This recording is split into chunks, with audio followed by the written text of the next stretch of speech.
Welcome to the season recap special of the Midtown Madness podcast with Peter Hale and Zach Miller. I'm Zach Miller, joined as always by Peter Hale, and we have an extra special guest, an iconic member of the Billiken community and one of my favorite people.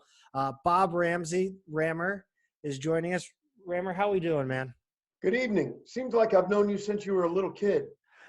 You know what? I've been running around the arenas, forever. So I know you really have. it's I'm one of the few that's kind of grown up a Billiken fan. I always get excited when I run into somebody who has the same kind of history with the program as I do. It's funny for the people watching and listening. It's amazing to me the places you show up that I just go, wait a minute, what the heck are you doing here?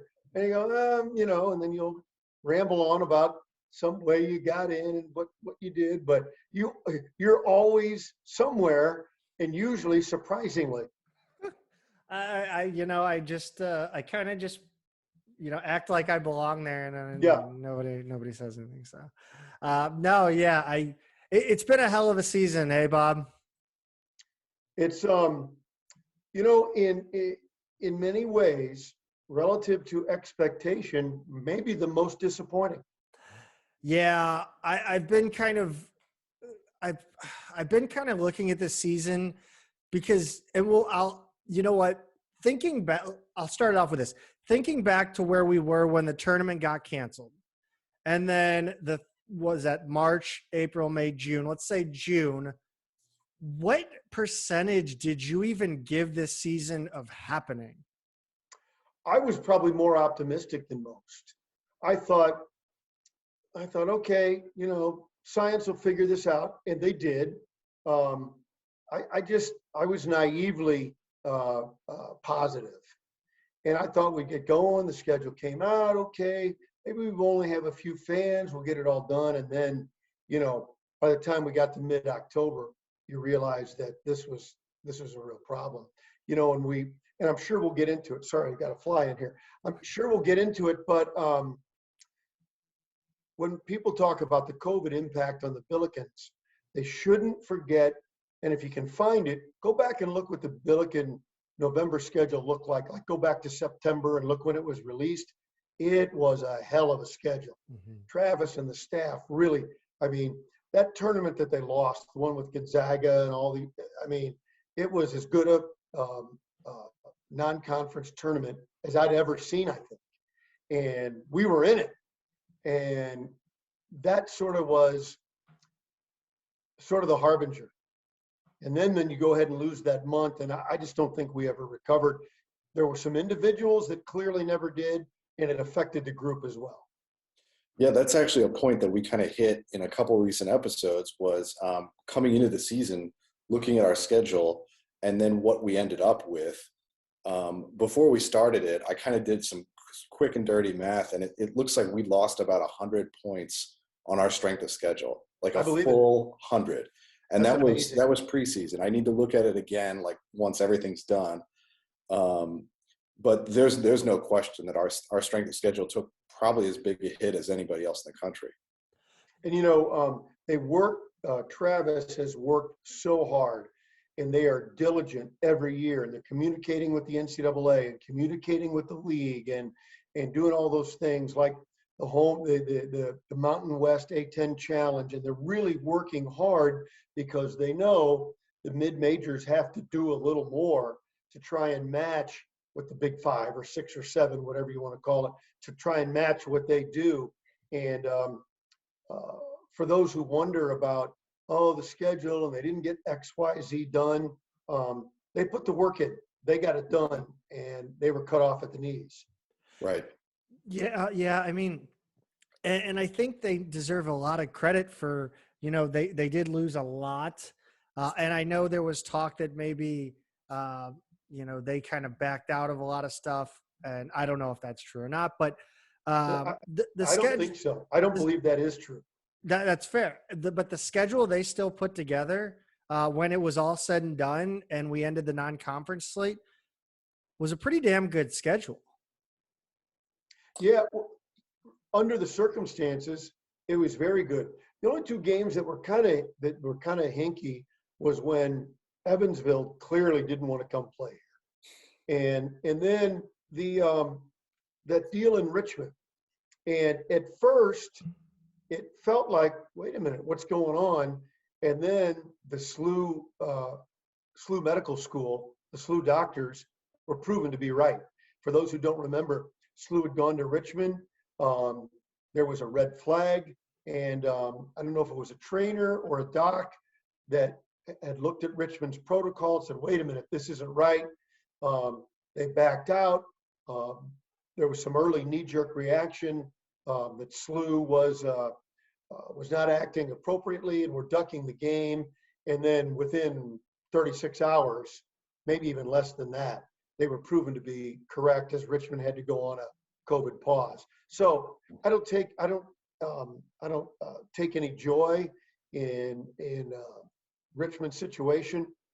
Richmond folks are terrific. It was a mistake, and SLU wisely didn't enter into that, because then they would have had another pause as well. So other than that, I'm not sure what other people might criticize relative to schedule. It really appears that SLU and just about every other school were lucky they got any games in.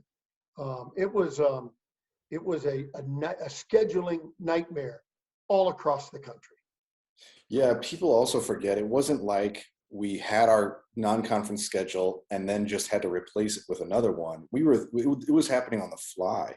Yep. I mean, this Billiken Classic, whatever they called it, that we started the season with SIUE and LSU, that wasn't even going to happen until a few days before. They made it up. Yeah. We were going to South Dakota or whatever. We had that other tournament. So all of these things were just happening on the fly. I mean, it's weird to look back and think about that in hindsight. Yeah, Pete, correct me if I'm wrong. I don't have it in front of me. But we originally were supposed to play that great tournament in Orlando. Yeah. And COVID saved me thousands of dollars because I was going to take the whole family. Thousands of dollars. Orlando to Omaha to South Dakota to right here at Chaffetz Arena. Wasn't that the I think that was the progression, yeah. And including it was crazy. And including the St. Louis College of Pharmacy. Right. How about that? Yeah, Danny Brown against SIUE. That's right. Looking at the offseason leading up to the beginning, we added 3 players, Martin Linson, Francis Okuro, and Philip Russell. What do you think the staff was looking at when they see these guys and why they brought them in? Well, boy, that's a tough question for me to answer. I know that when you go into the transfer thing, the Billikens loved Okoro, from way back when he was high school, because he played with the other guys in AAU ball. Philip Russell was a local kid they really liked, but they didn't have room for him, and that was his call. They really liked him, but they didn't have any other scholarships. Lorenzen, of course, I call Ford Stewin, assistant coach Ford Stewin, the Globetrotter. He'll go anywhere to find talent, and kind of making sure that they keep that foreign pipeline open. A kid who could really shoot it, who had size. Theoretically, he becomes a stretch 4 or a really hard to guard, really big 3. And then and then you got Linson. He was the one that I wondered about the most. I'm going, when you looked at video of him, you go, he didn't look very quick and, playing at a lower level. And you think, okay, maybe he's Jimmy Bell's backup and gives you 7 or 8 minutes a game. What we didn't realize, he got in with Rob Hornet, our strength and conditioning coach. They actually took weight off of him. He came in, I think, about 250, 255, and I think played most of the year around 235. And what I couldn't see when I watched the video that was available on him was that I called him the clinician during the season. He put on a clinic with footwork and moves and box outs, and he did everything the way you teach kids to play. And he really was a clinic all year long. And then by the end of the year, he was dunking the ball. I would go, what the heck is going on here? No, I think Martin Linson was a marvelous find. And I believe the thinking was with Bell and Linson, it would allow Hassan French to play more at the 4 when needed, when they needed 2 bigs, and that would create a mismatch positively for Hassan. So I think all those kinds of things went into bringing Linson in as a transfer.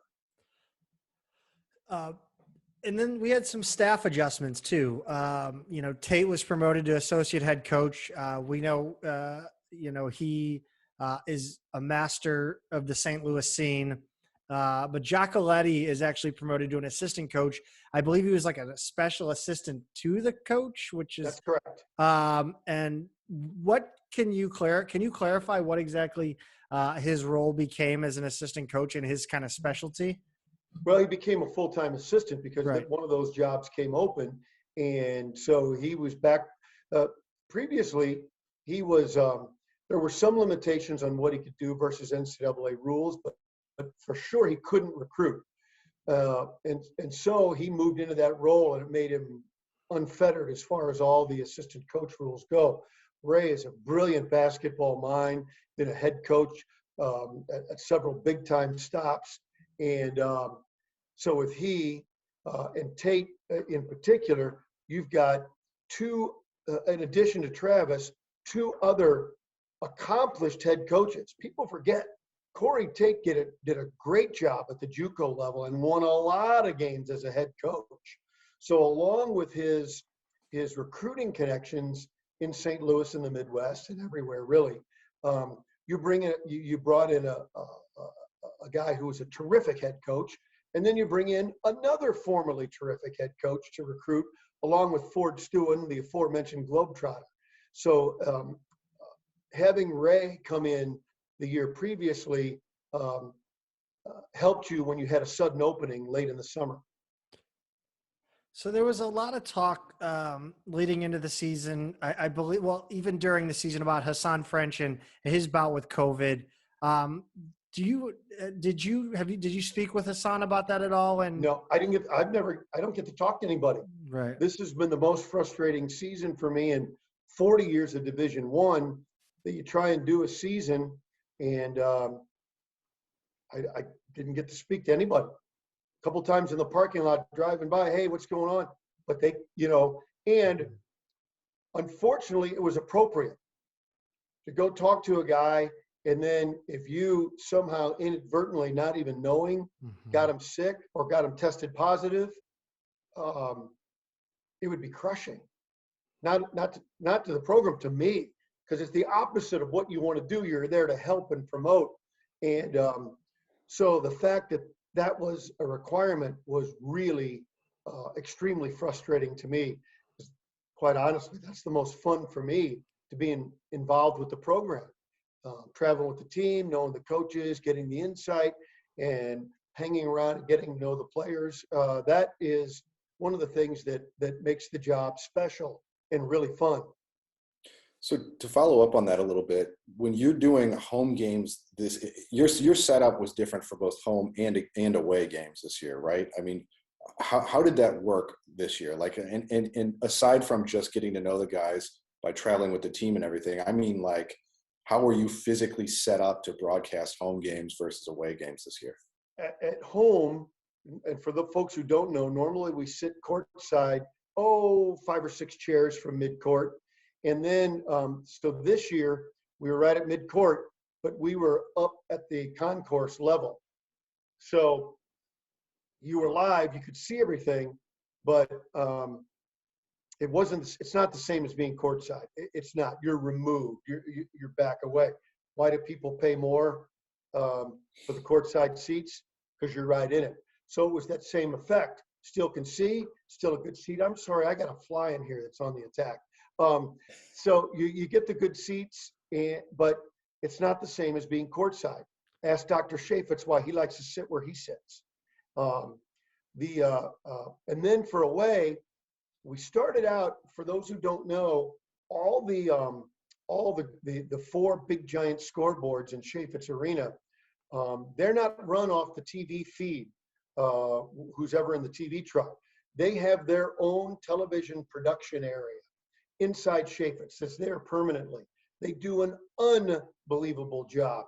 David Myers and his staff, they are really on top of it. And it's an entire television control room in Chaffetz. The first few road games we did there, but it's not really, that control room is not really set up to be a broadcast studio. It was tight quarters. It was a little uncomfortable for technicians and for Earl and me. And so they made a decision that turned out to be a pretty good one. And they moved us up to one of the areas, one of the lounge areas next to a bar in Chaffetz, up at the concourse level, with a big giant TV and a secondary TV. And they brought in a stat monitor, and it was really, really good. I do sincerely want to apologize for offering any complaint to this COVID year, where 500,000 people have died, thousands and thousands and thousands of people have been deathly ill and fortunately survived, and the hardships they went through, for the thousands and thousands of kids in our area who have been robbed of a year of their life, where adults, and you get old, a year goes by like that, you don't think about it. For kids in these developmental times, and I still have a teenager at home, it was horrible and sort of too late in the deal. We've all learned in America how truly horrible it is for kids, and we're getting them back to school. So I apologize for complaining. It was the hardest job I've ever had as a play-by-play guy, to try and do those road games off a monitor. Again, I didn't get sick. I felt sick for the listeners who had to hear me try and meander through games where you were behind, you were ahead, you couldn't see. The TV director did a close-up on something unrelated to the game while the game's going on. You have no idea what's happening. The stat monitor you have is not in sync with what you're seeing. So you see a score, what's the real score? It was, again, relative to real life, nothing. But just relative to doing the job, it was really hard. I really think the big winners, though, with you not sitting courtside of the referees, specifically TV Teddy Valentine, probably benefited most from that at VCU. Would you not agree? I'm sure I would have got a stare down. Hopefully, it wouldn't have got to technical level. That was pretty bad. That was for a guy with a reputation as being a great official. That was pretty rough. I thought. That was my opinion. Yeah, we agree. Yes, yeah, it was, and I didn't even see it live. I sort of saw it live, but from far away. But it was still really, really bad. We get to the the beginning of the season, and there's no fans to start. Those initial games when there's absolutely nobody in the arena. What was that like, being one of the few in there? What was the atmosphere like? A quick backstory. When you were a kid coming to games and were really obnoxious, not obnoxious now like you are as a professional, you're a professional obnoxious guy. Yes. Then you were just obnoxious on your own. And I'll have to admit, while you love fans being at a sporting event, sometimes I thought that because I'm a fan also when I'm not working, okay, let's don't take ourselves too seriously. All right. You're not part of the game. Let the players be. That's wrong. This year proved that opinion is wrong. The fans in attendance absolutely matter, more than I ever gave them credit for. And so now, to answer your question directly, it was awful. It's worse than watching a game at the rec center. Because the rec center, at least there's other ambient noise and things going on. It was like games in a tomb. It was really, really brutal. And we always, for instance, at Chaffetz Arena, one of the many great things about the Bills moving to their own home site was the fact that the students could come in and really made the program their own for the first time ever. And boy, it was sorely missed. And we got a little bit of that feel, late in the year, started to come back, but not even close. And I sure hope like heck that we're full go next fall, because it's night and day. It's absolutely night and day. Yeah, it was very odd being in there. I think I got to one of the games when it was like 300 people, but it was Brutal. it was so weird.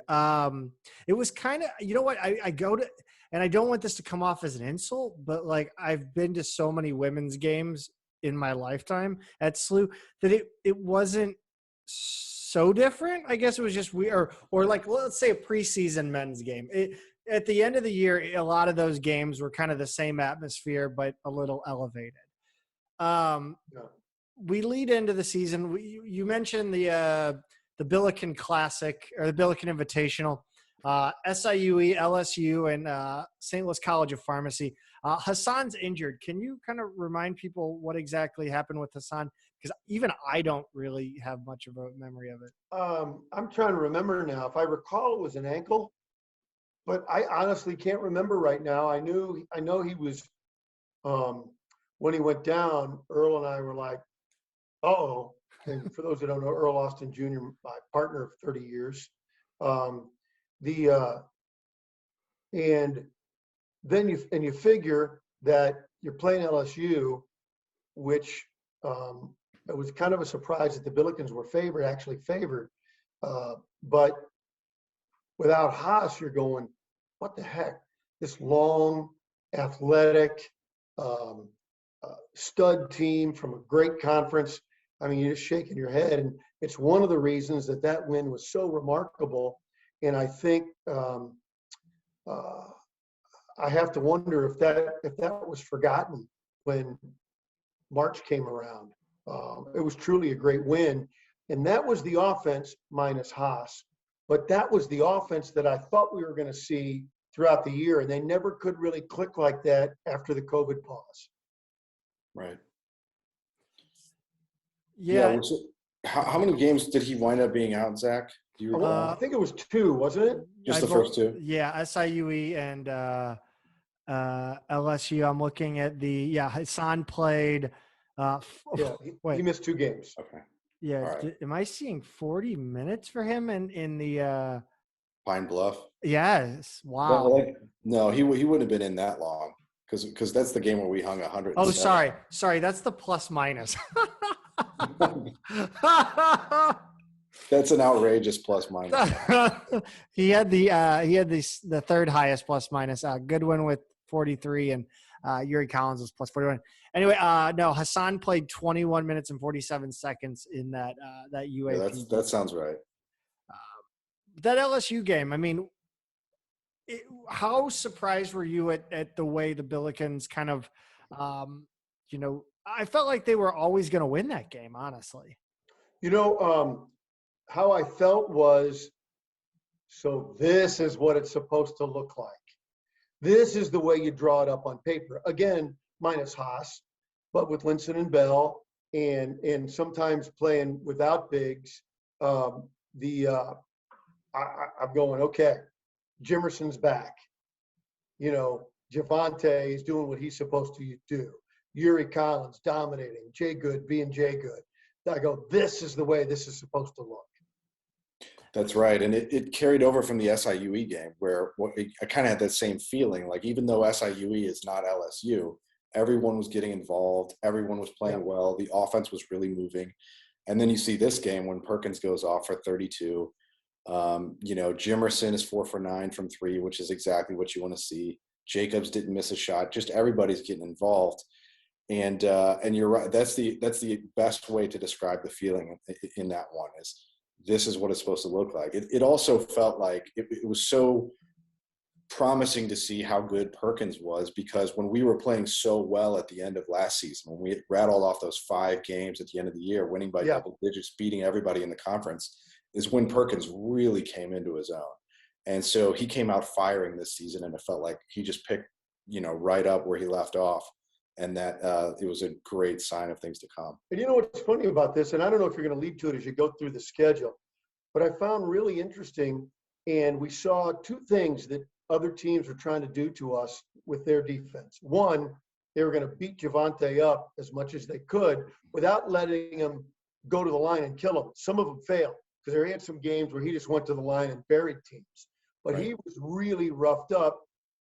Another topic later. I think that's one of the reasons he's going to come back to get bigger, stronger, faster. But the other thing that I didn't really notice right away, but it started a few games after that. I'd have to go back and look at tape to realize, and it might have been part and parcel to some of the lack of success that Jimerson had after the pause, was that teams decided we're just not going to let him have looks. And you would think, well, here's a guy that, he's probably third or fourth on your list. Why him? Because the three-point shot is so dangerous and so deadly when it hits. And if you've got multiple guys hitting him, and I think probably coaches thought, this is a guy we can take out with one guy. We don't have to do any tricks. We don't have to get any help. I think ultimately that's going to be wrong. But for the short term, it was pretty clear to me that that's what they decided. And on some levels, I think it probably worked. Yeah, I completely agree. And it never occurred to me, but I have a dumb brain. So, I totally agree with you on that, Pete. Yeah, it sure looks like that to me. I mean, you hate to see it happen at that time of year down the stretch. Yeah. And everybody worries about the worst. Maybe they've frustrated him. Maybe he's going to, in a year where everyone's transferring, maybe he's going to look elsewhere. But I think if I'm him, the opportunity is absolutely there here at SLU.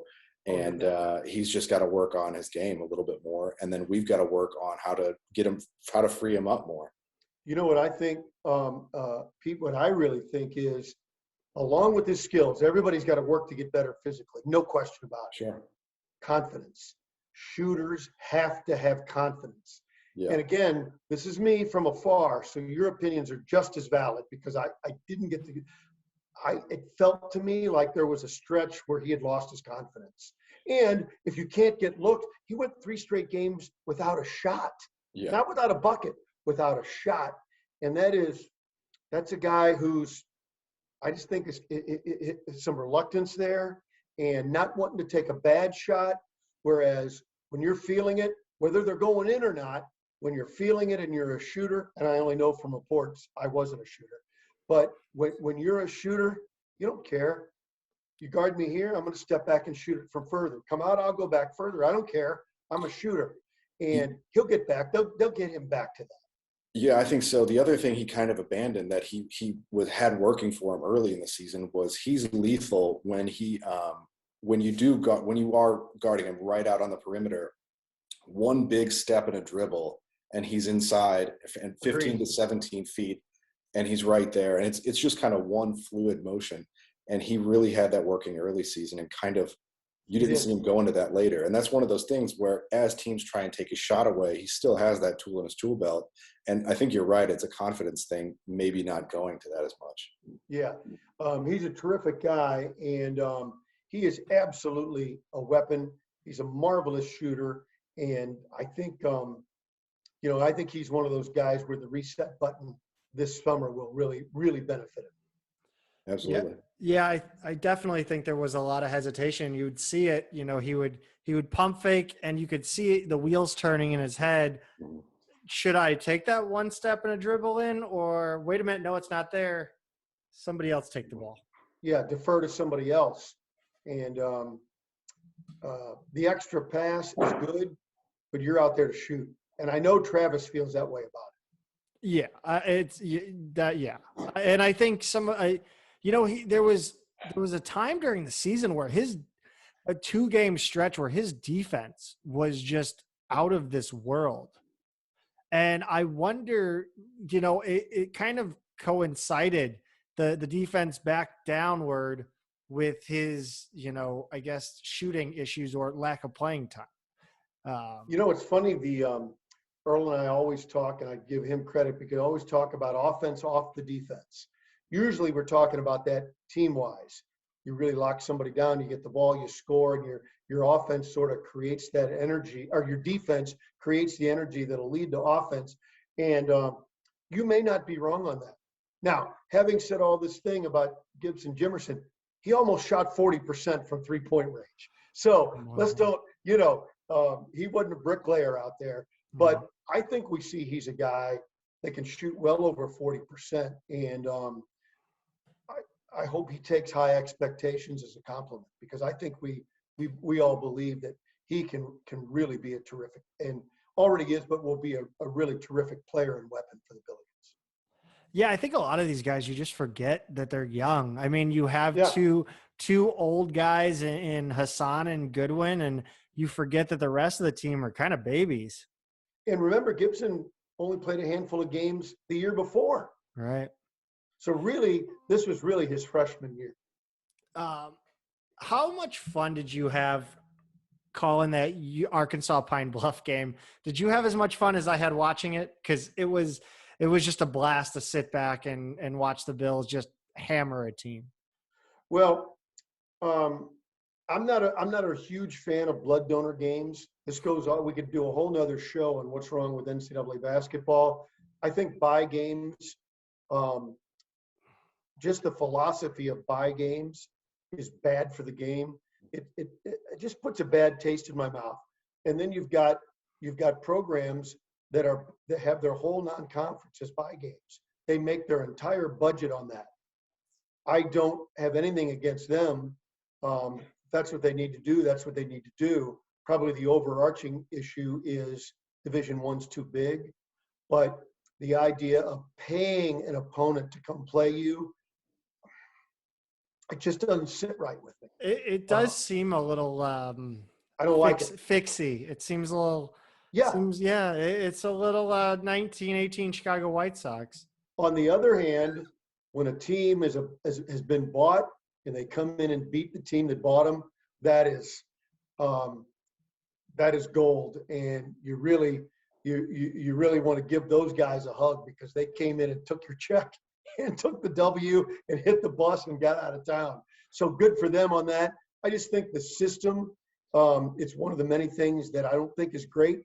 I don't know that I have a great way to fix it, but to go back. So what I did like about that game was what we had touched on before, was a team hitting on all cylinders. What you don't want to do, other than losing to a bye team, is you don't want to have to eke it out, play sloppy, look ugly, and win it 58-54. That's almost as bad as losing. Maybe just as bad.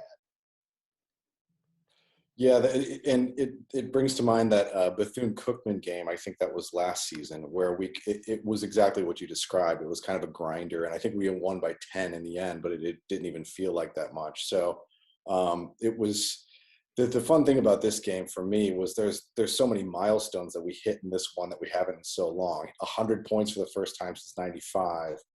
65 and a half, I think, was just like a couple points off the all-time record for a half. So it was kind of fun to watch the numbers fall in this one. We'd have to go back.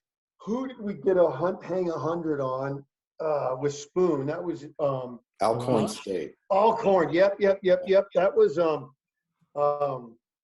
even I didn't have that one. Those were the things that were clicking in those days. When you talk about watching an offense click with Waldman running the show, and then knowing he had Highmark over in the left corner, Claggett on either wing, and it was beautiful. It was truly beautiful. Yeah, I kind of got a little interesting perspective on not bye games, but kind of the non-conference schedule. Back when Ann Cordes was volleyball coach, she always referred to the non-conference as preseason. And I think it had a lot to do with being in a one-bid volleyball league, and how she just kind of that non-conference season was all about getting her team ready. And I kind of look at that from the Central Arkansas, the Quinnipiacs, these guys that are toughen up the squad for one bid. But you can't afford it, in my view. Right. Most of those buy games are to hit your budget. I mean, it's really a financial deal.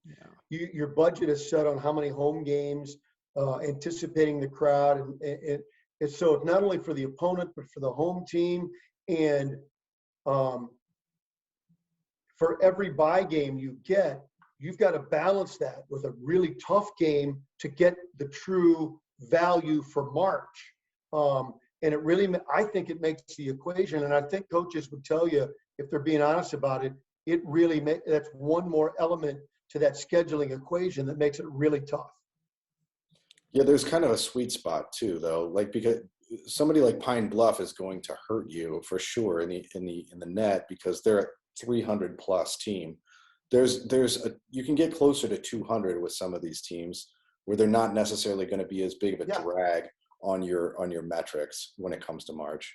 Well, for instance, they recently let him go over to Eastern Illinois, but our friend Jay Spoonhour was there for a long time, former Billiken assistant coach, and he'd come and played at SLU, and then a couple of years later they offered him another one, and he said, what did he say?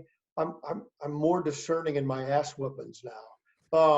It was and so if you don't need it, why get it? My counter to the traditional just buy game is making it more regional. And what I'm about to say is not an insult to these other programs. I think it's terrific, regardless of strength of schedule. It's terrific to play SIU Edwardsville. It's terrific to play SEMO. And again, when they get really good, they may come in and they may steal your lunch money. So good for them. And if you can't find anybody Division I in the region, play a Division II in the region. And it helps them. And I think it's better than finding, with no offense to them, I just don't think the Arkansas Pine Bluffs, Prairie View A&Ms, I just don't think they help. They don't to me. So my first choice is not have any and be able to have a great schedule and play everybody. We know that's impossible because most teams that are good insist on a home and home. So the math doesn't work for the program budget. So you have to have some teams that are willing just to come to your place. So my second choice is regional Division I's, including UMKC. I think that's a great game. I think that's a terrific game. Come on, Rammer. We know it's Kansas City now. Let's use the proper name. It's not UMKC anymore. That's dumb. I agree, not personally, but they're still the UMKC Kangaroos to me. Yeah. They're reaching, and I don't blame them. It's the same thing Southwest Missouri State did, right? No, they were smart. They're Mizzou State, because Mizzou tried to block that. And well, any chance we can get to pull one over on them is good. Missouri State is good. In Louisiana, where they have, I think it's 11 Division I teams, something like that. It used to be University, it was USL, University of Southwestern Louisiana, and they just went to Louisiana University. And LSU did not care for that at all. I thought it was a good move by the Raging Cajuns. Again, I'm a mid-major honk. I always root for the little guy. I never bet because I always root for the underdog. The underdogs are the underdogs for a reason. They usually lose. But so I don't bet. It's why my brackets always get busted. But I root for the mid-majors, and I root for schools to stick it to the big boys. You alluded to the Evansville game and that they quote unquote may not have wanted to come play us. That game was canceled. What did you can you clarify that one? No, because I don't remember the exact timing of the details. They were coming. There was a hesitation. One of the kids is sick. No test, none of that. Hey, precaution's good. It just felt to me, because then they played somebody, they added a game like the next 2 days later. Somebody could go back and fact check me. But I'm not giving the facts. This is just my impression from a few months ago. I just felt like, oh God, why are we going to get on the bus, go over there, get beat by 25, let's don't go. He might be sick. I don't know. Don't worry about it. We're going to stay home. Give him some chicken soup. Yeah, we found out that it was the day of, because it was I think an early evening game, and I remember all of a sudden I got a bunch of text messages. I was at the park with my kids, and it was about noon that day when we found out.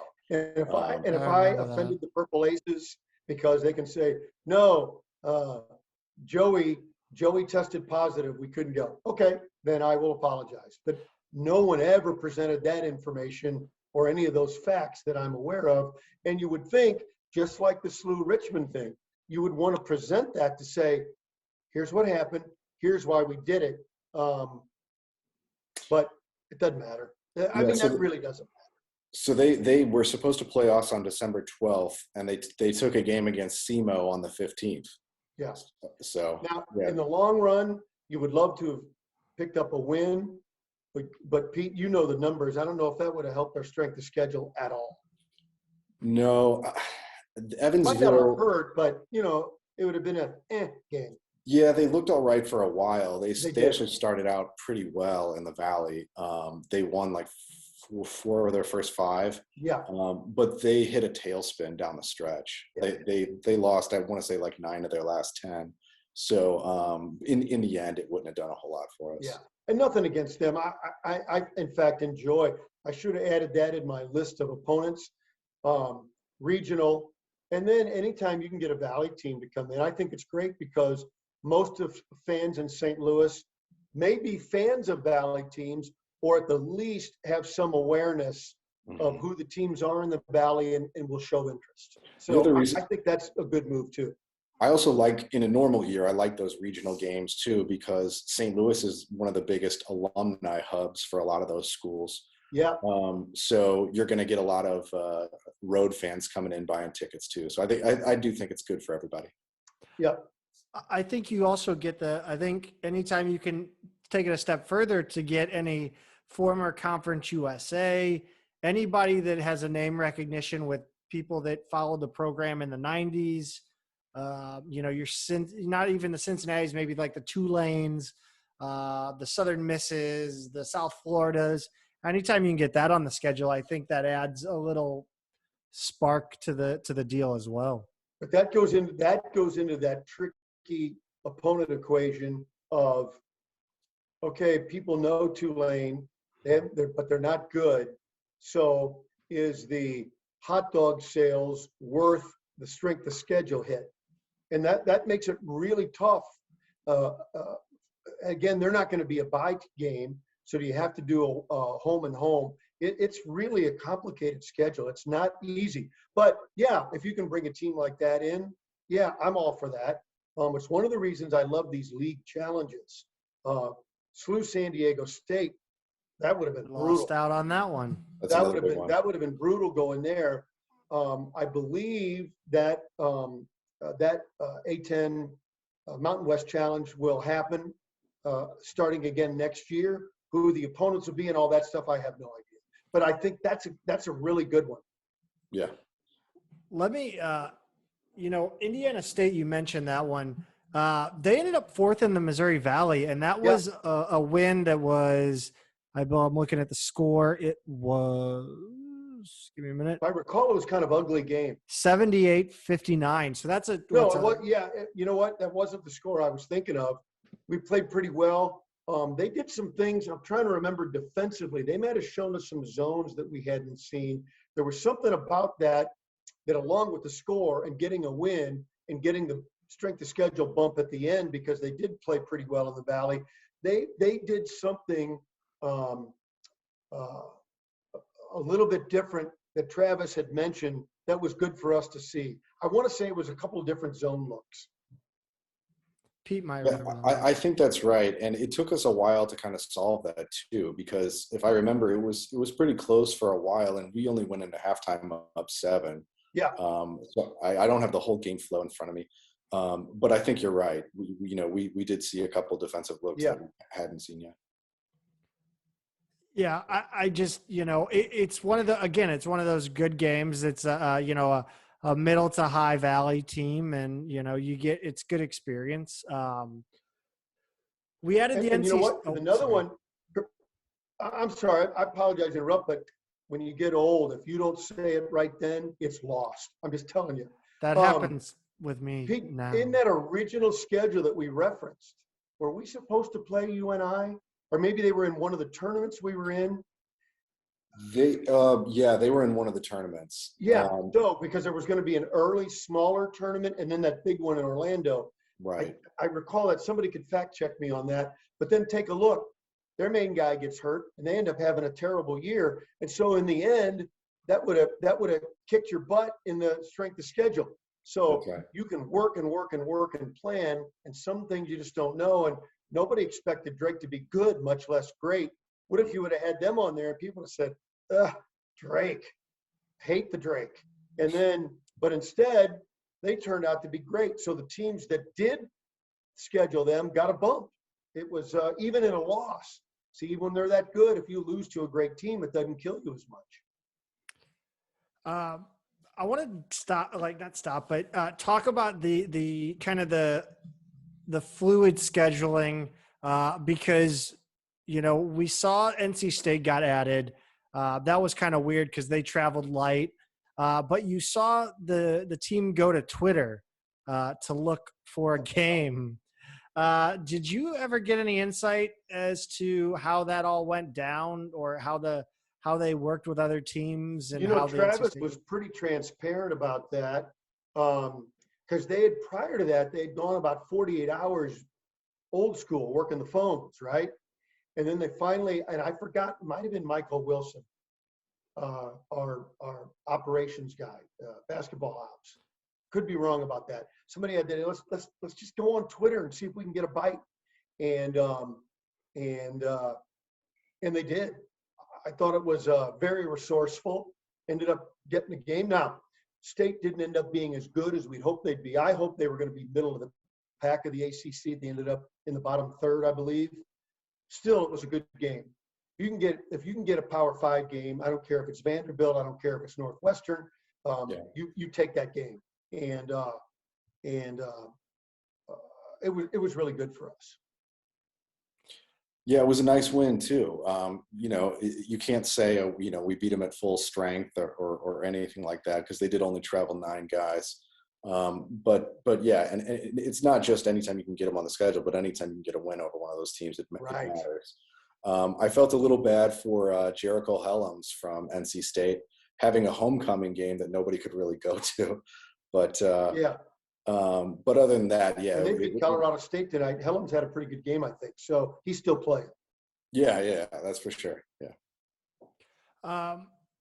The Billikens, obviously, they beat NC State. They go to Minnesota and drop a really tough game against a really big Minnesota team that kind of just overwhelmed them.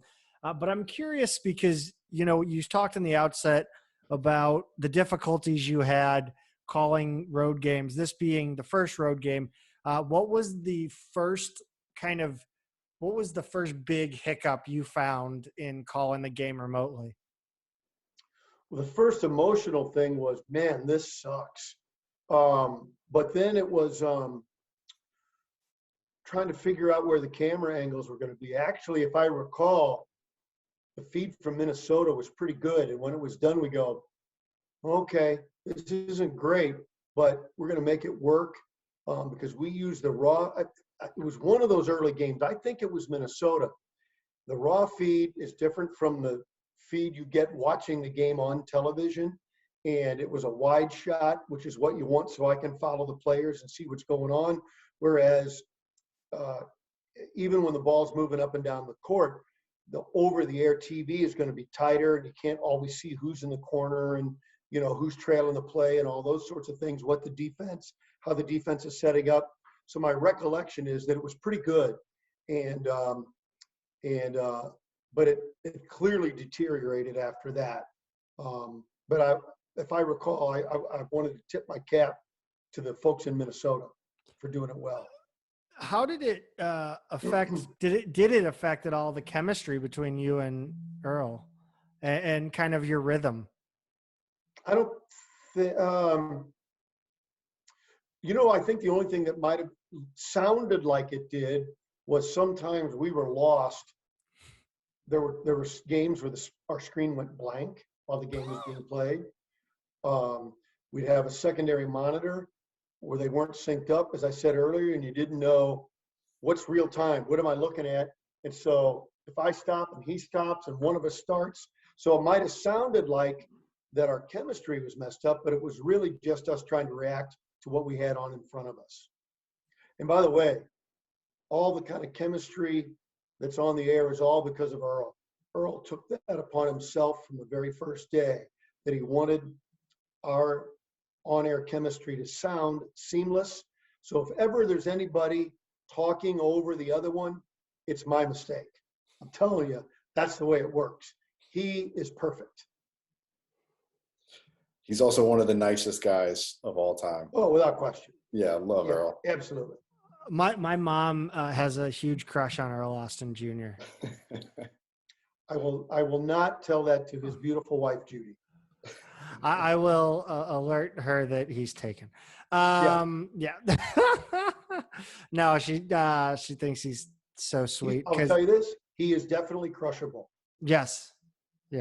He's sure. He's amazing. He couldn't be a nicer person to just kind of shoot the shit with. He's awesome. We go into we're coming up to the ugly part of the season, but I want to talk about Brandon McKissick's homecoming with UMKC. Hell of a game for your homecoming, isn't it?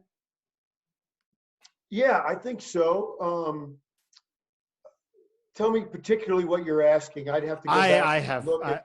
McKissick was far and away their best player that night. Yeah, he had 18 so. And 5 and 5. Yeah. And I thought I saw that there was a mention of him going to KU, and then that maybe that was pulled back today. Did you guys see that same thing? KU had offered, and so has Florida and a lot of other schools. And I think there was some thought that he was going to go to KU, but I nothing's official yet. Yeah, I think that was pulled back. Anyway, and you like to see that so long as it doesn't hurt the win-loss. Yeah. I don't mind it at all. Do you think that kind of put an impression on Travis Ford as far as, maybe this guy's someone to look at if indeed he enters the wild, wild west that is the transfer portal? I have no idea what the portal policy is by the Billikens. It's never come up in conversation. So I really don't know. I think anybody could probably look at needs, and then you got to look at if anybody on your own is leaving. And I think you probably look at needs. Do you want another point guard? I think anytime you can add to your scoring depth and wing depth, it's probably really, really good.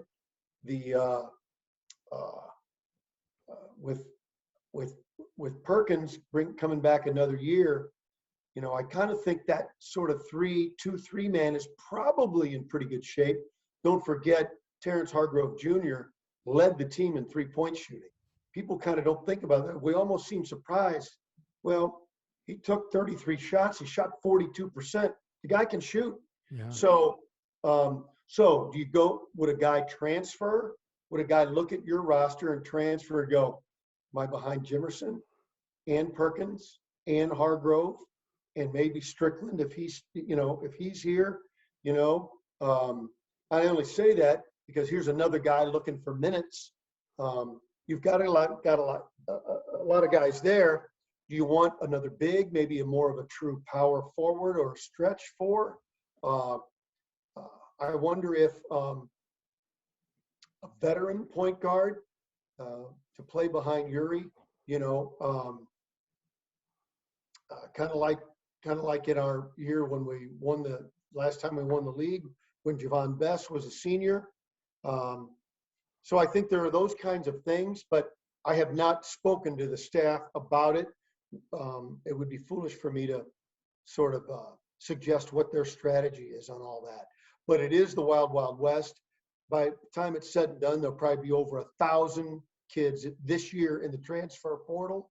All of us, especially us pundits that feel like we have to spout off on everything, said the players need more freedom to move when they want to. We asked for it. We got it. It's going to be like AAU ball. And anytime a coach yells at a kid, he's going to leave. I think it's going to be impossible for almost anybody to have to run a program as we've always thought of it. Kid comes in as a freshman, earns his clock, spends 4 or 5 years, gives you becomes a valuable player as an upperclassman, and then moves on. Those days may be over, and I think it hurts. I don't think it's good for the game. Yeah, it's going to be a crazy few years with that, and then add in the NIL stuff. But to kind of go into this COVID pause, how did you find out, and what was your reaction besides basically just yelling swear word at the top of your lungs? It was a shock. I will tell you this: with each game that went by and more teams were falling by the wayside, I'm going, man, we must be doing something right. Man, we're doing something right. This is unbelievable. We're going to get through this thing. And I'd gotten to the point, I think, where I thought we are going to get through this thing. And then boom, like a sledgehammer. When it hit, but worse than the hit, okay, it's our turn in the barrel, right? But then it kept extending. That was the part. Okay, 2 guys tested. 4 or 5 days, a few days later, more. And so the thing kept extending out. And that was the harsh reality of it that made you sick to your stomach. How much practice did we end up missing? It was like a month. I believe full team practice before that first game back against Dayton, I want to say was 3 days. So that would be 30 days then, because the whole shutdown was 33 or 34 days. Yeah. Wow. Yeah. They went on pause on 12/30/2020. That was when the press release came out. And then 1/22/21, I think, was either the first game or there were a couple of guys that were able to come out. Yeah, I'm sorry. There were a couple of guys that, and I don't remember the exact timing, but like it hit in stages. Some of the guys were able to come out in stages, but they weren't allowed to have a team practice. So you'd have some individual workouts, trying guys get their legs back. I'm pretty sure it was 3 practices as a team before that game. Remember, I'm going to ask you a question, and you can respectfully decline to answer it. Did you see the pictures that were on Twitter? Yeah. What was just strictly speaking, the tweet? What was your reaction to the tweet? I really just, bad optics.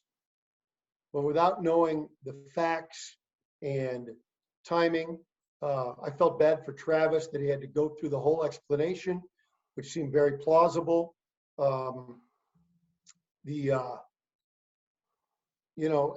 way the actual timing went, not the timing of the tweet and the party and all those things, but the actual timing of things as it was laid out seemed like it was plausible and an unfortunate coincidence. I just accepted on its face, but I felt bad for the Fords because of the optics. Yeah, it was. I think Peter and I landed in the same spot that it deserved an investigation and not a tweet storm. I thought that was pretty poorly. Let me ask you this though: you investigate, and then what? What if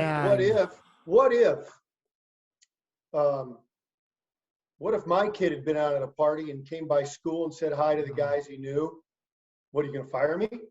Yeah, no. Meaning yes, you would fire me? Oh, no, I wasn't. No. It just depends on.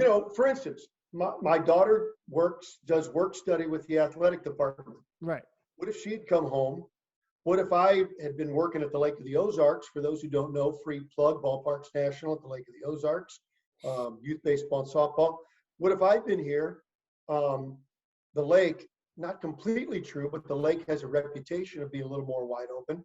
What if I'd have contracted, come home, saw my daughter, she went and worked at school, passed somebody in the hall, contact tracing. Oh, Rammer's daughter, he was at the lake. So what? What are you going to do? Damage is done. What? So you get an investigation. Contact tracing is good to see how these things, to see how the virus moves. But what are you going to do about it? Yeah, Because you don't get to go to a game. You want blood? Come on, man. Yeah, I think at the end of the day, it's just there's no proof. There's absolutely nothing to suggest. But what if there was? What I'm saying is, what if there was? What are you going to do? Gosh. I guess, I mean, then you really have to assess like who was responsible for what, because in the scenario you lay out, that's kind of how everybody who shut down was shut down. It's because someone related to the team got it, brought it in, it happens, and there's no intentionality behind it. But I think the thing that people wanted to jump on here was it looked like they were being reckless at a time when players were holed up in their apartments. Right. And so I think, so it is those optics, but my own take on it, my own read on it is that, they all the players knew that this happened, coaches knew that it happened, whoever, was there or whatever, but they must have been comfortable as a program that this was not the source of it, because I feel like there would have been way more fallout had everybody felt like this was, patient zero. I think that's reasonable analysis. And I really do. So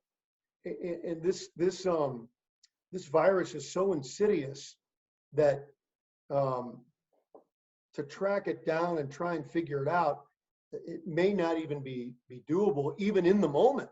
Yeah. So, I just, like I said, it kind of looked bad, but in the end, I don't know that it had any effect on anything. Yeah, I don't think it did. I think it would have been there's no way that many people could have just kept quiet and kept their heads down and gone back to work had they thought that's what really happened. And even so, just for fun, let's call it Idaho State Wesleyan. What are you going to do? Fire the coach? Oh man, I didn't know that they were at the party. When he came home, I gave him a hug. You gonna fire the coach? Come on. Right. So the Billikens miss 5 games off this pause. Versus Duquesne, versus UMass, at LaSalle, home against Davidson, and then at UMass. That's a lot of games that didn't get rescheduled, or that's 3 games that didn't get rescheduled and 2 that did. I know Bernadette McGlade got hammered by VCU fans in the fallout from their issue in the NCAA tournament. She was kind of got a little bit of, fans were a little upset that it was moved to VCU and VCU got 2 home games. But I think it's important to note that these 3 games these 3 games didn't get rescheduled, and that's 3 chances for 2 chances at least for quality wins in Duquesne and Davidson. So what's your question? What do you make of the A-10 not being able to reschedule these games? And the A-10 wouldn't not want to play games. Right. I mean, there's no motivation to not play games. No, I agree. I just think that a lot of Billiken fans look back on that and they see, the at Richmond too as well didn't get rescheduled. And I think, just not getting those rescheduled may have hurt our chances to get in the NCAA tournament. Yeah, the problem they kept having was finding days and dance partners because other teams, while we were trying to play games, other teams had pauses along the way as well. Trying to find those dates and times to match up was really tough. What's funny is, that week in between that they created a gap in the A-10 tournament, could you have tried to do something there? But having already played in the A10 tournament, I'm not even sure what the rules were. I know after that week after the championship game, and I didn't find out about it till then, was that there was a rule that you couldn't add games from the end of your tournament to the NCAA tournament. But the week in between, would there have been a value? How do you find a partner there? It was just too, I think it's wrong-headed in these kind of situations to look for bad guys. The bad guys are the virus. And everybody is just still trying to survive and figure out what to do day to day. Yeah, I think that's right. Because, when you looked at our schedule when we came back, we only had the one week stretch where we could have scheduled somebody else.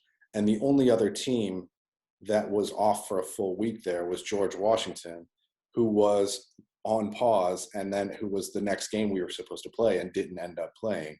So it was pretty much impossible because everybody else was either paired up or shut down at the time.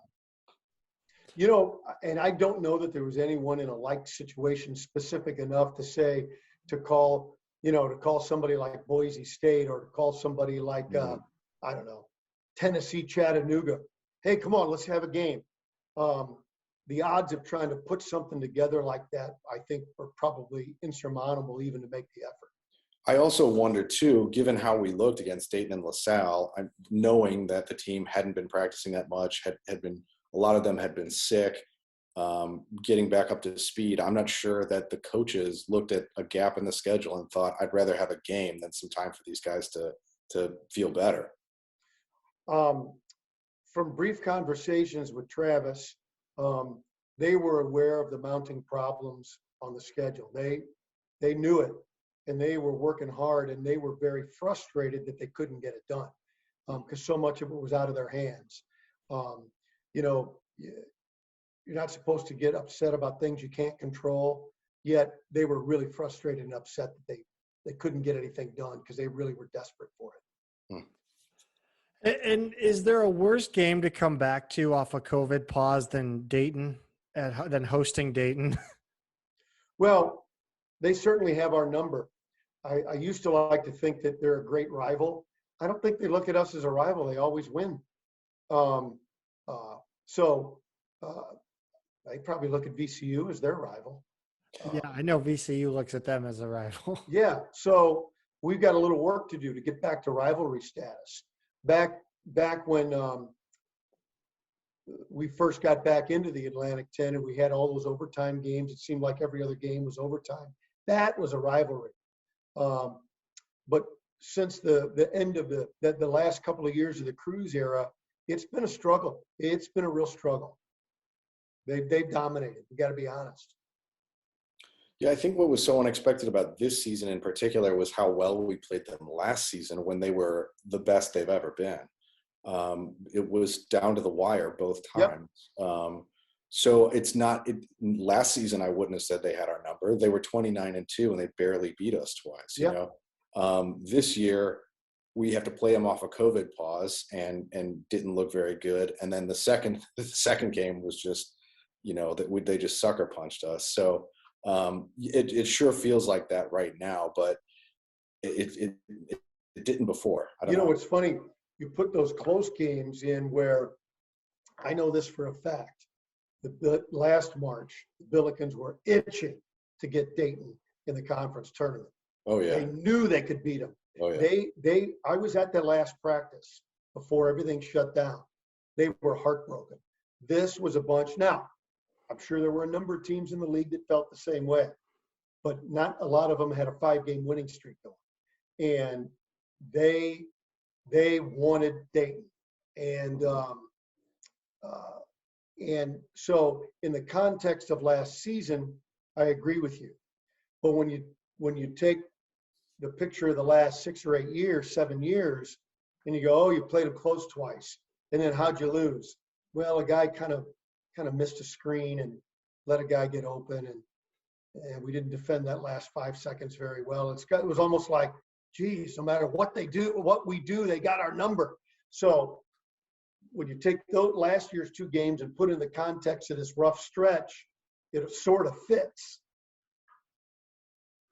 Maybe that's me being a cup half empty guy. I'm curious, you watch the games probably closer than most and sober, definitely sober than most, including myself. What did you see in those 2 games coming off the pause that maybe gave you kind of cause for concern, or they were doing something different that was just not the same team?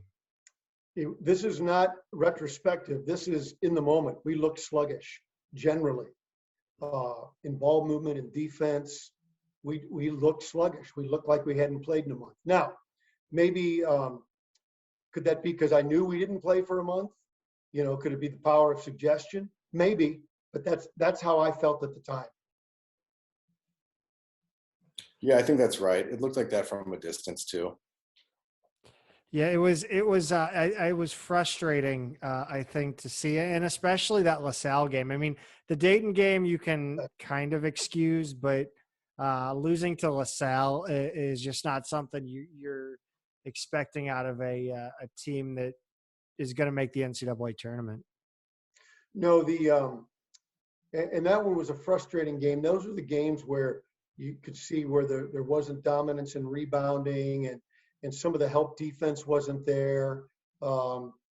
Maybe make the initial play, but not the extra pass. Maybe get the initial stop, but not get the help. But if I recall, their dribble penetration was better than it should have been. And then guys would get dribble penetration and get fouled, and they killed us at the free throw line that night. It was a mess all the way around. I know a lot of people watched that Bonaventure game following the LaSalle game and kind of felt, okay, the Billikens are back. Is that how you felt, or were you still kind of a little wary? That's exactly how I felt. Now we're back. Now the guys are rolling, because I have so much respect for St. Bonaventure and Mark Schmidt. He's a wonderful coach, but he's a great guy.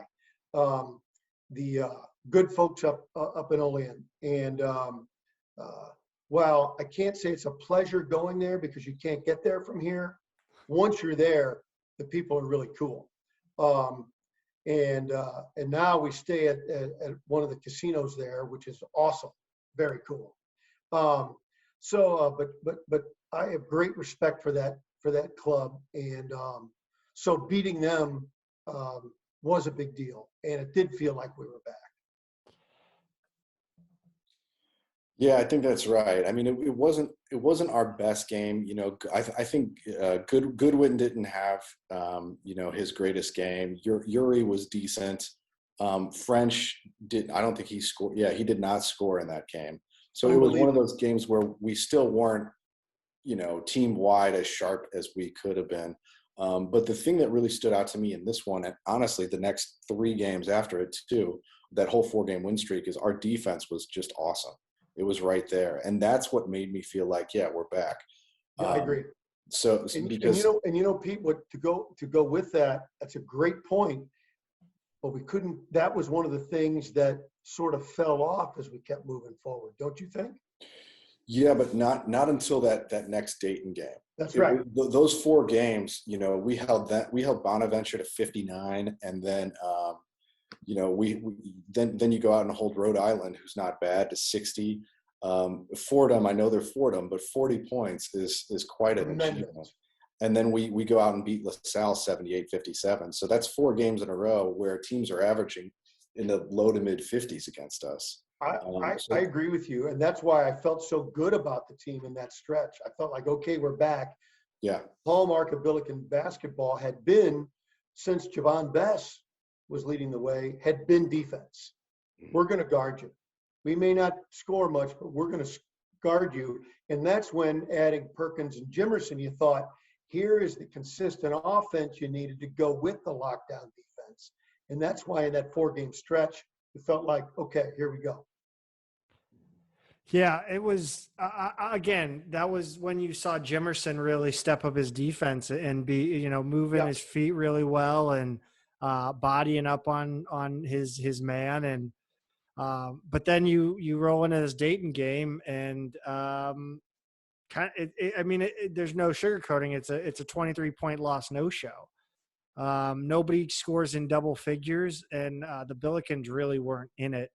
No. 20-point lead at halftime for Dayton. I mean, what can you really say about this one? There's nothing to say. It was brutal. Yeah. It was a whooping. From the opening tip too. There have been a few losses this year that kind of felt like they were decided in the first or second media time, the first or second, 4-minute stretch. This was one of them. Absolutely. Like, I don't know if it was 12-0 or something like that before we scored. And they just never looked back. It was clear they had solved their defense. Oh yeah. What we were trying to do defensively. Yeah. I think more than the score even stands out. You shoot 27% from the field, 22.6 from three, and 61.5 from the line. That is just absolutely just unacceptable. Yet the score counts. Yeah, it does. It really does. I mean, you can't go, oh no, that wasn't us. Here, take that one back. Nope. It counts. It's there. Right. Yeah. The VCU game, the game that I think the consensus is that knocked us out of the tournament. Man, let's just talk about that final play. Obviously you weren't there. You had to watch it on a monitor. Tell me about that play and your reaction. I mean, I thought it was 2 bad calls in a row. And I'm trying to remember, you guys can help me with the exact seconds on the clock and all that, but I thought the call was bad. And then to not correct the clock exacerbated the problem. And I thought it was a kind of a double whammy that clamped us down. Quick thought, I don't think that was the game that kept us out of the tournament. I think there were 2, the loss at LaSalle and messing the bed against St. Bonaventure in the A-10 semifinals. I think if we'd have certainly, obviously we'd have won, but if we'd have played them close right down to the wire and looked good doing it, I think the optics of that game, we'll get to that later. So I don't agree.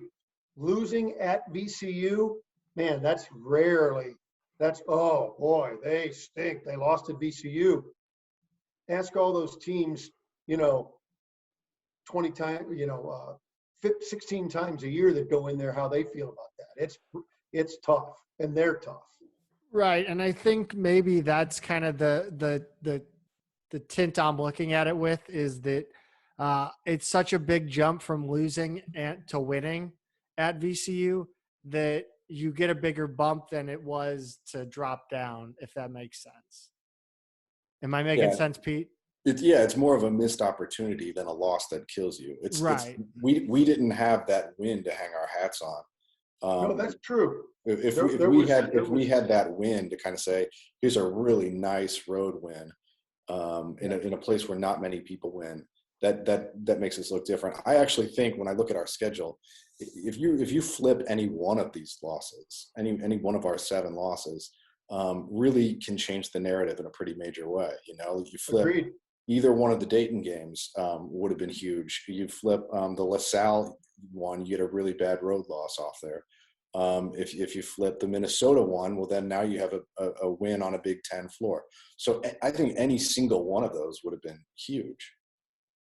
But if I could pick only one, obviously St. Bonaventure. I think if we get to the championship game, regardless, Minnesota, the 2 Daytons, LaSalle, if we win that game, and we weren't very good, but if we win that game that day, we're in the NCAA tournament.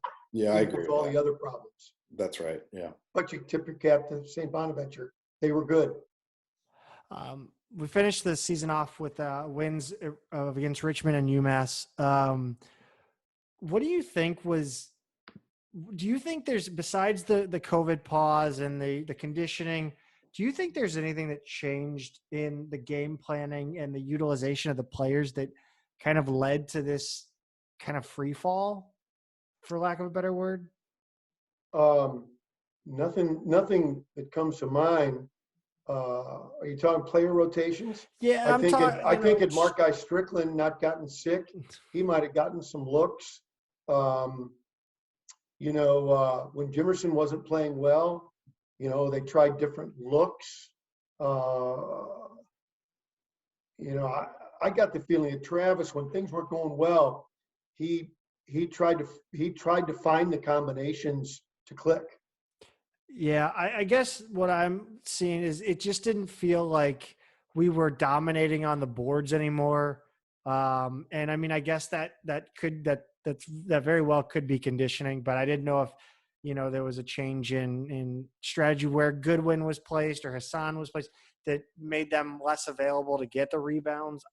I'm just kind of grasping at straws at this one because it's really just an unexplainable last month or so of the season. Well, again, because the COVID stuff is not really measurable. Right. That's the thing that's so frustrating about it.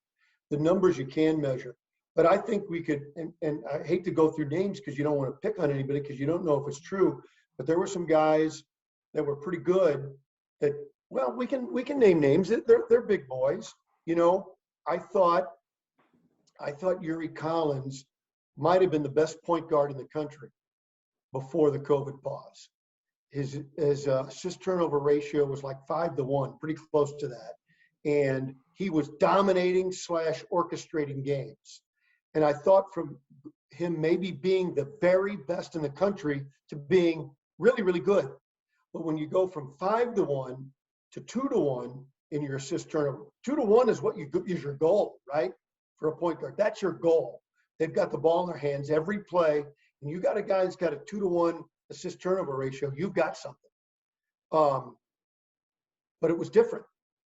Why? I don't know. I don't know why. Hassan French's block shots were way, way down. His rebounding was down, and his scoring was down. That's why I was so glad to see Haas finish strong, because that's the Haas we always want to remember. I think he would tell you his senior year is not what he wanted. He had COVID earlier. Did he get it again? Did the conditioning hurt him? Emotionally, was he all there? His family was turned upside down with the loss of his grandmother. I don't know. And it's not even really fair to speculate. What a warrior. What a stud. What a great guy. But I do know the numbers don't lie. Pete, you're a numbers guy. Would you agree with my assessment? Yeah, I think numbers? All of those stand out for sure. The other guy that really stands out to me, just looking at numbers, is Demarius Jacobs. Just when we came back from the COVID pause, he wasn't the same either. And that went like for the freshman year. It was like freshman year Demarius again. Yeah, it was for the rest of the year. Leading in all shooting categories. Mm-hmm. You couldn't wait for him to shoot. But here's what I think, though, was missing.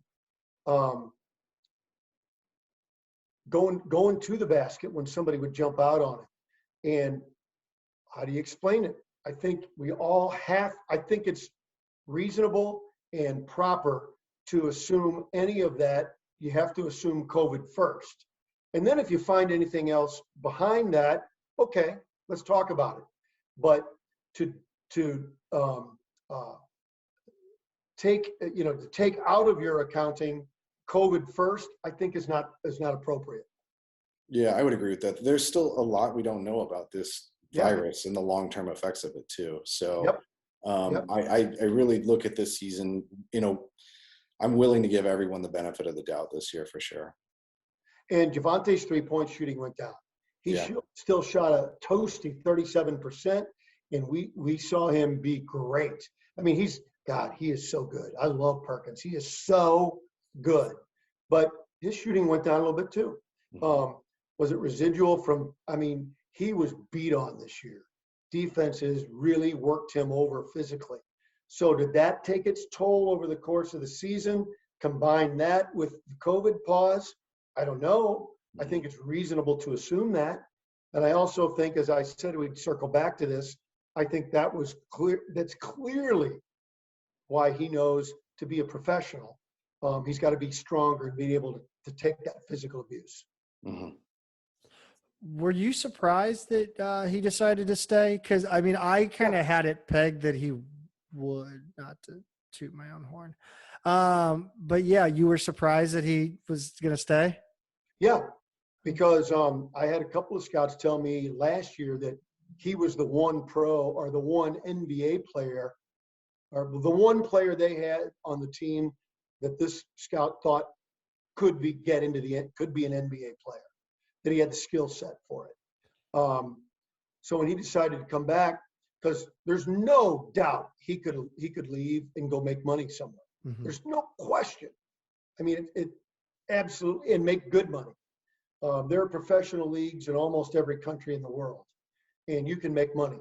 And so for him to come back showed me that he has a higher goal.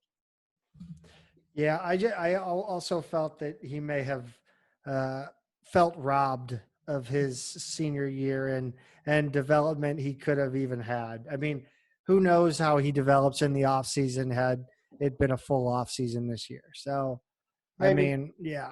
So, I don't think a lot of guys, and almost certainly and hopefully nobody thinks like I do, but missing weightlifting, I don't usually say, yeah, I got cheated out of weightlifting. But he's an athlete, and he maybe did. The work ethic of these guys is really off the charts. So you may be onto something. So going into that A-10 tournament, they move it to VCU. Did you get an inclination from the coaching staff at all about whether they were annoyed by that, upset about that, concerned, or were they just ready to play? I don't know. I didn't talk to anybody. Yeah. They were in Richmond and I was in Fenton. I keep forgetting that, like, you guys aren't just connected I all the time. There. I don't know. I know after the fact, Travis kind of raised that point and then pretty quickly apologized, and he apologized to us. He said that didn't look good. I was just mad, that we had to go. He goes, that was wrong. And he goes, because that kind of discredits St. Bonaventure. And he goes, I don't want to do that. They're great. They're great, and they earned it. I don't think before the game many folks were thinking about it. Yeah, he kind of did make national headlines. I know Barstool had an article on it, and it did come off a little bit whiny, but I think you like to see that fire and that frustration that it matters, and he cares that deeply that. And like I say, he backpedaled right away and said, right. No, that's wrong. So. Right.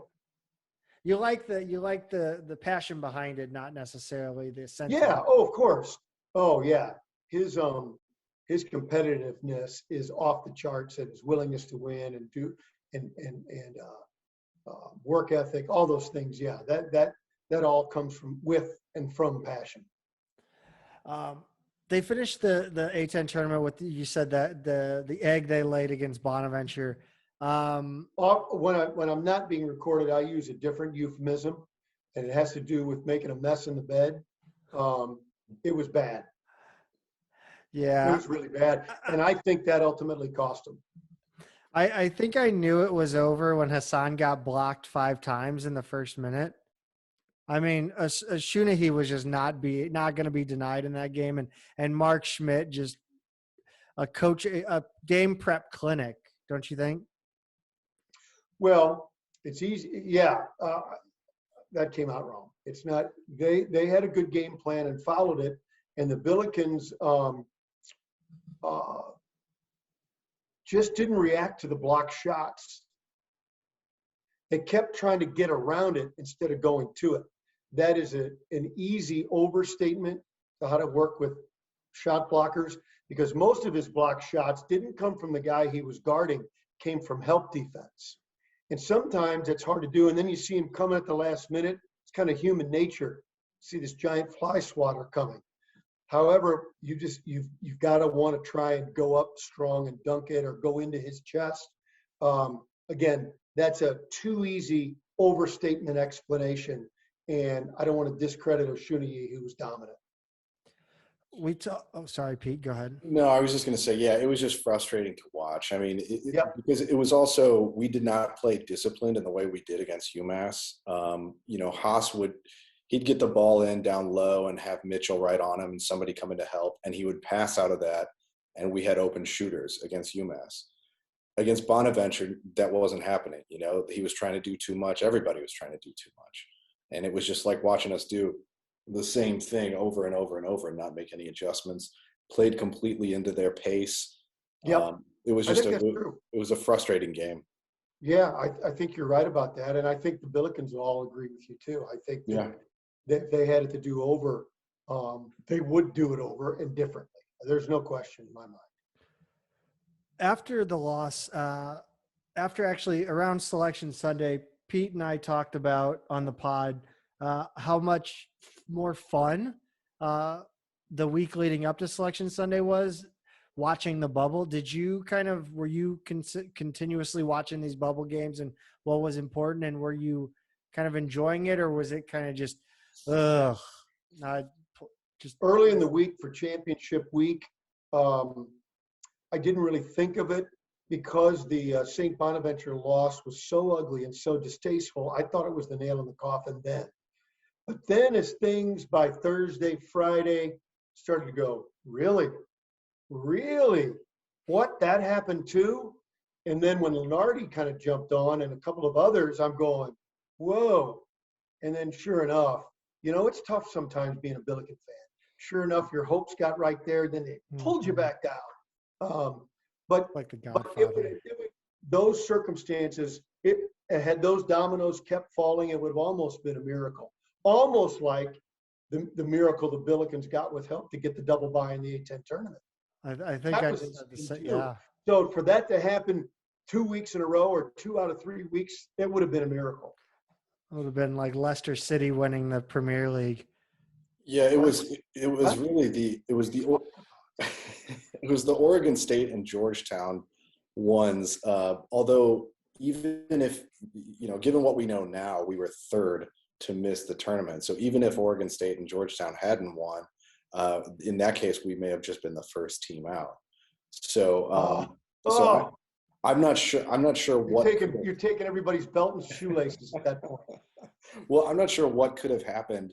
Because off the top of my head, I can't think of any other spoilers from the power conferences. I think it was just those two. Those were the main ones that everybody was focused on, certainly. Yeah. So if everything else kind of broke the same and they just didn't win their title games, I think we would have been the first team out instead of the third team out. Yeah. So. And then obviously Drake getting the at-large bid out of the NBC. Yeah, there were a few of those that we weren't quite sure how highly Drake would be valued relative to us, or a couple others. Wichita State, some people weren't sure on. So I don't know. So, UCLA and Michigan State. You guys love to speculate. That's what this is all about. We're all sports fans. It's kind of fun, the what if game, right? So I'm going to defend my point.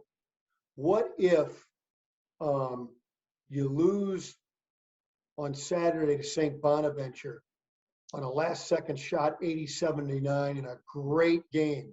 Do we get Drake's spot? Is the A-10 then a 3-bid league? I still don't think we do, because I still think one of those regular season games would have.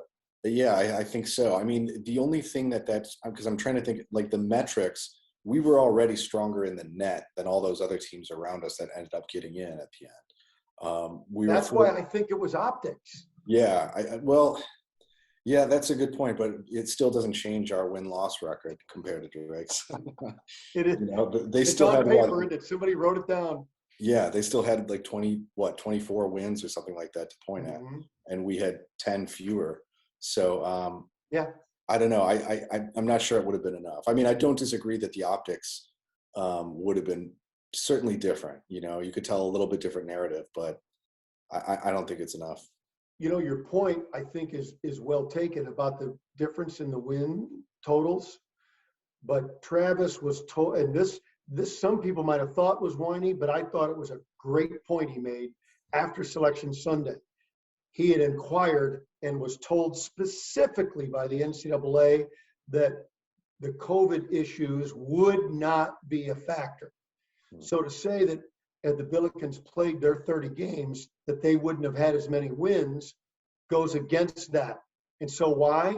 Because the committee is human beings and they can't help it. None of us could help it. You look at those records, you look at our last game, I kind of get it.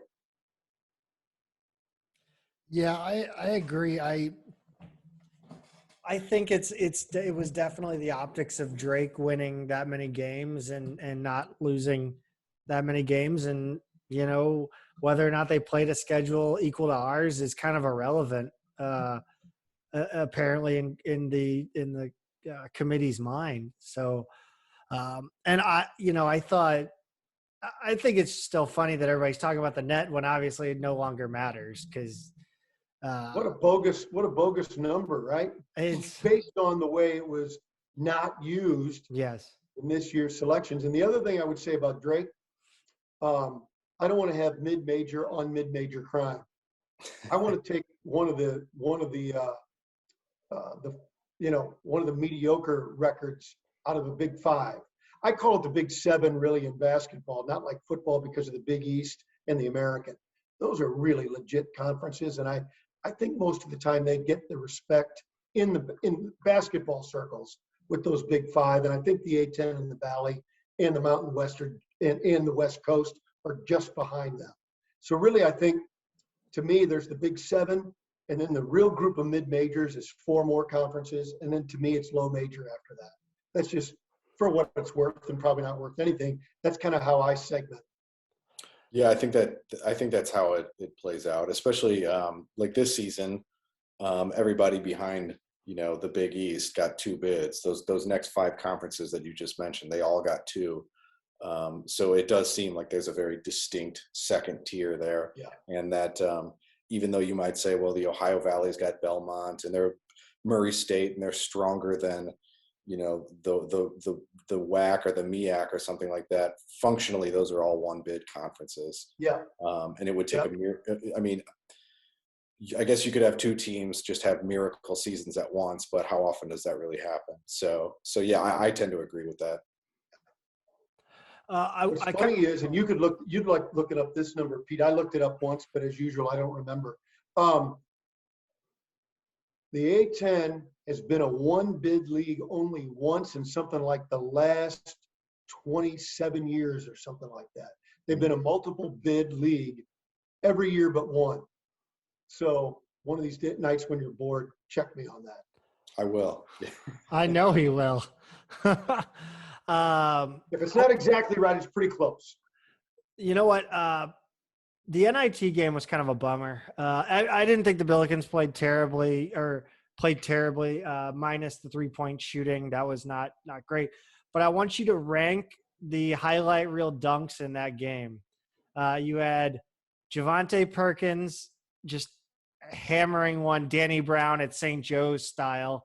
You had Hassan's double clutch reverse. Yeah, and you had Terrence Hargrove pulling a terrible alley-oop pass out of the clouds to dunk it. So rank them 1 to 3. On style points, man. See, I'm a Hargrove honk. He's such a freak. But because we hadn't seen the double pump before, I'm going to go French 1. Okay. And then Perkins, because it was kind of a power move dunk, roaring down the lane. And it's unfair to Hargrove, but because TJ does it all the time, he comes in third. But here's the thing for him. I kind of expect a couple of those every game. Right. Unfair, but I do. Pete, rank them. I think I would flip. I would put Perkins first, French second, and then it's Hargrove third. What about you? Yeah, no, I'm with you, Pete.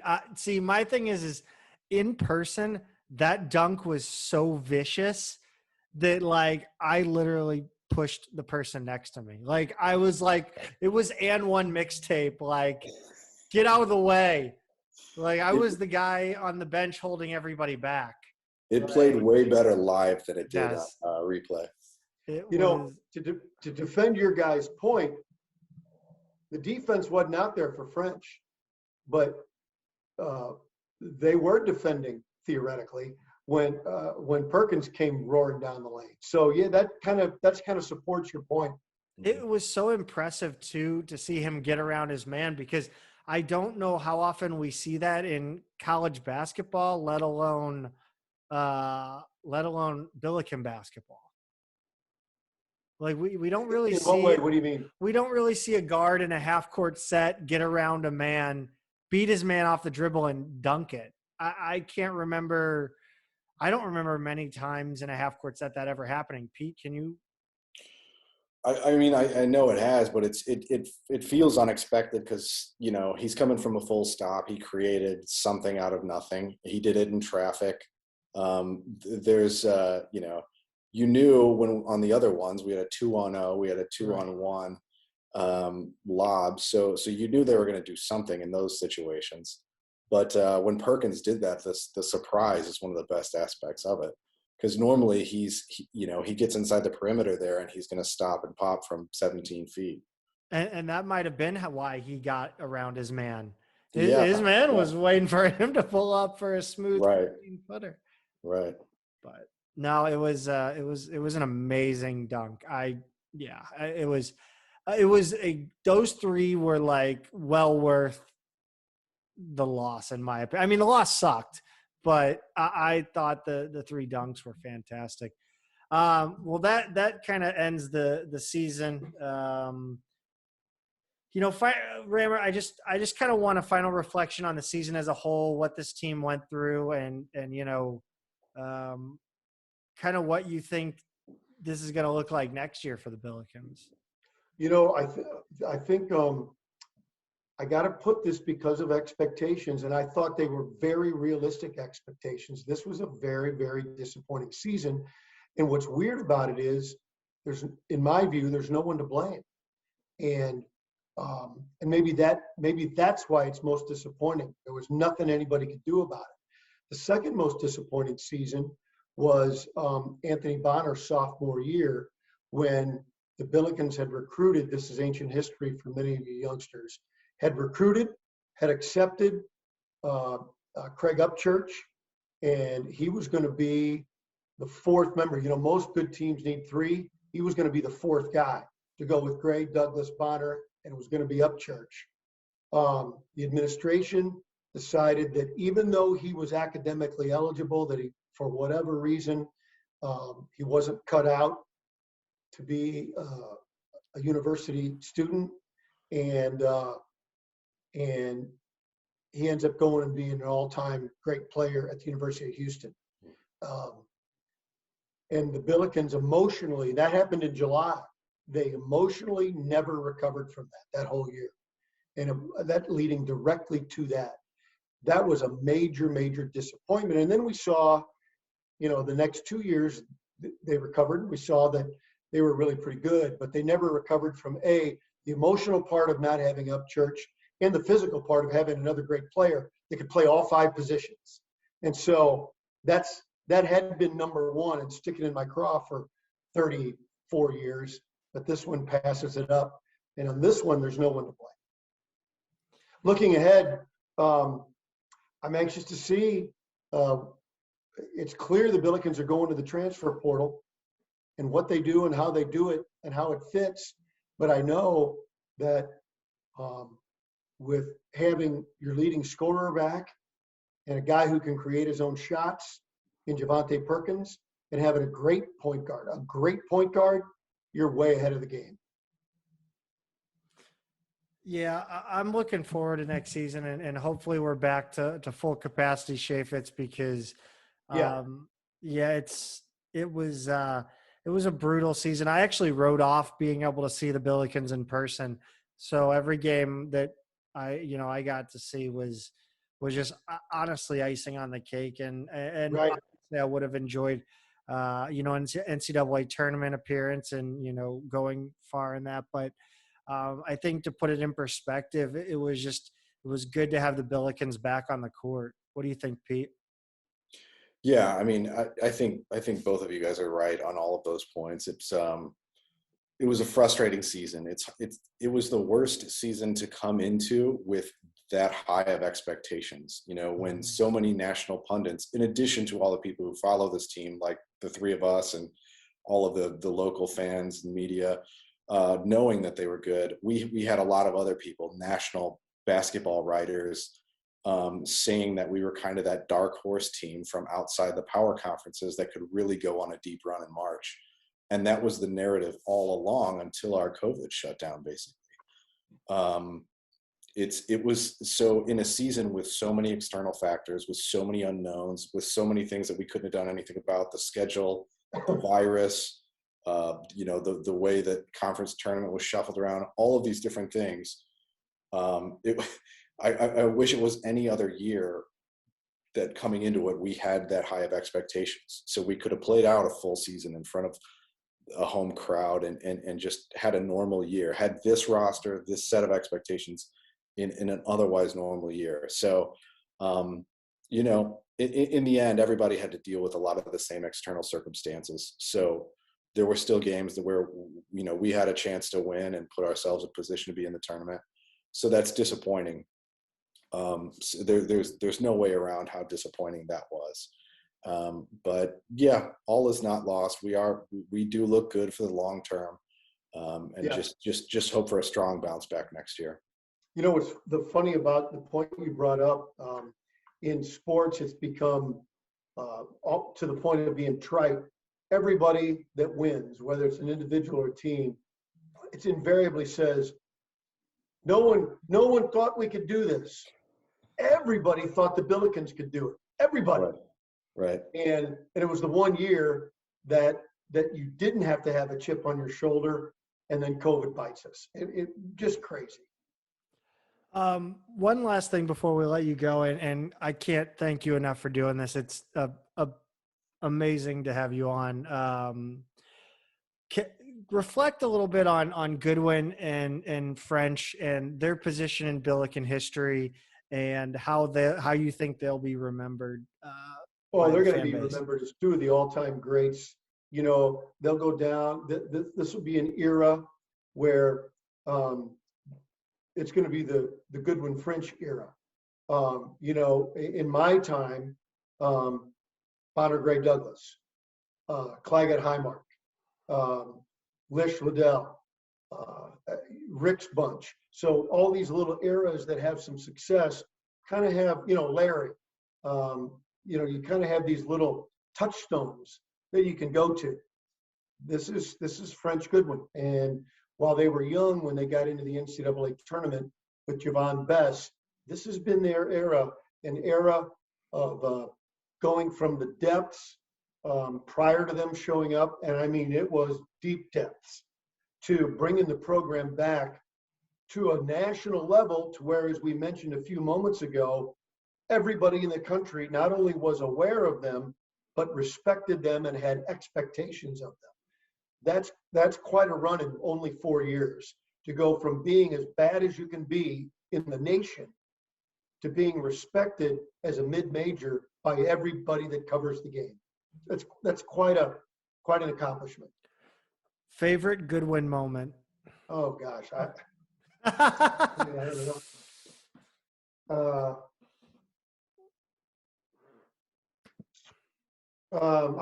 You've stumped me. I don't know.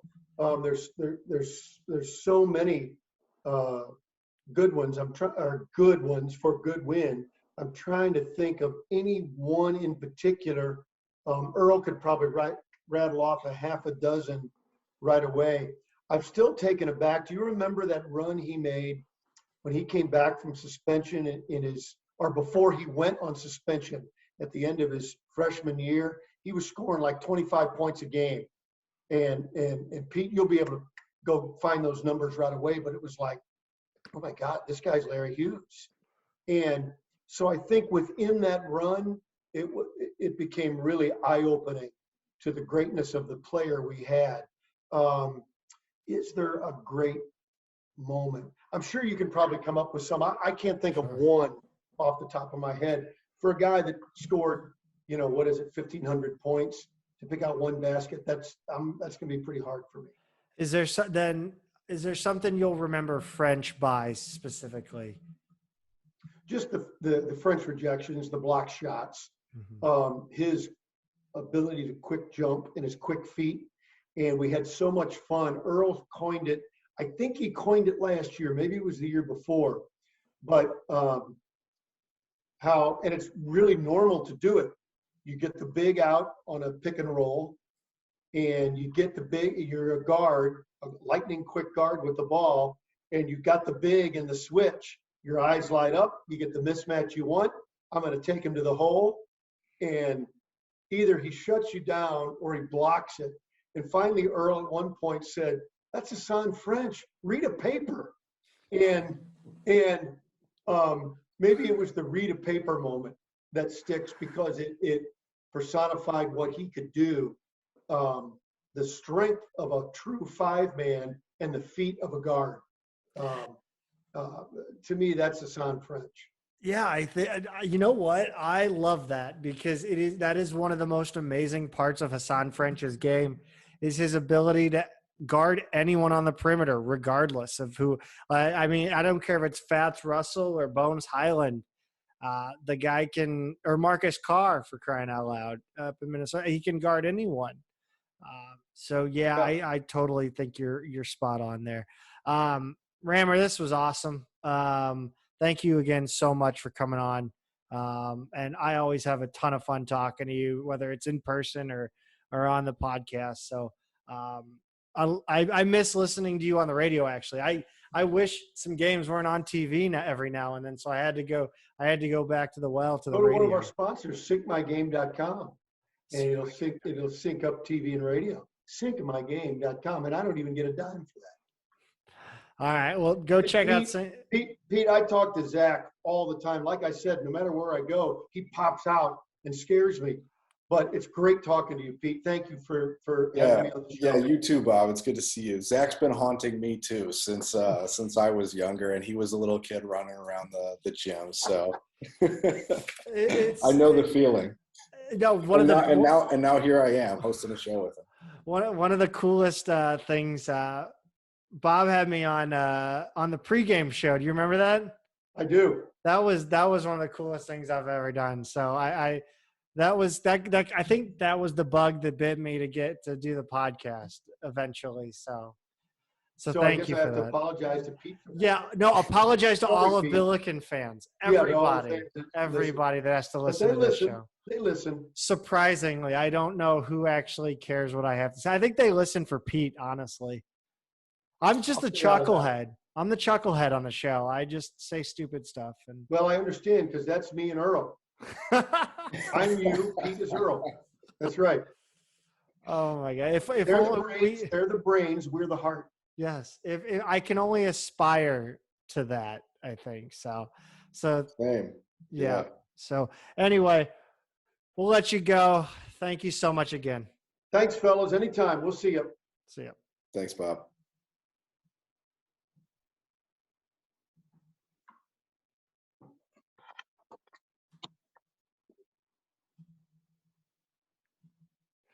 Oh my God. Just Bob Ramsey's the best, isn't he? Yeah, he's a nice guy. Well, I think that'll do it for us. Thanks again to Bob Ramsey for coming on Rammer.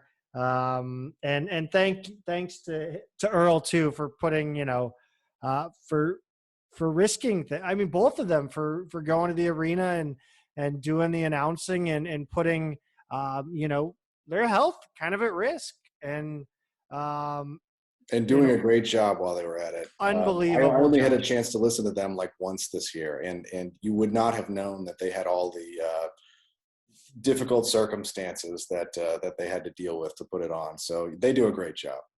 Yeah, as far as I think we are so lucky as fans of this program that we have such great announce teams, whether it be radio, TV, I mean, even for the Olympic sports, I mean, for I can't remember who does it now, but he does a great job too for, ESPN Plus. I just think we have the best. I really do.